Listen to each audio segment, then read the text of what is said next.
Hello everybody, so I'm driving a Volvo A25G and the service light has come on, so I thought I'd make a little video and show you how to turn it off. It's very simple and you don't need any tools or equipment to do it.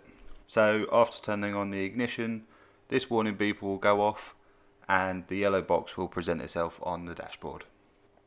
Obviously it's important that we don't reset the service light if the truck hasn't been serviced, but for this demonstration we'll assume that it has been. So let's get down to it. First off, press escape to get rid of that yellow box. Then we need to enter the service mode, so press and hold the service button with the spanner on for about 5 seconds. This box will appear on the screen, and then press select. The screen will go blue to indicate that you're in service mode.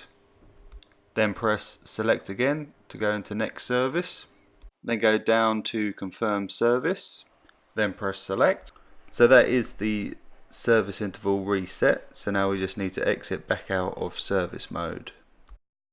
So all you need to do is press escape twice and that will bring you back to this blue screen.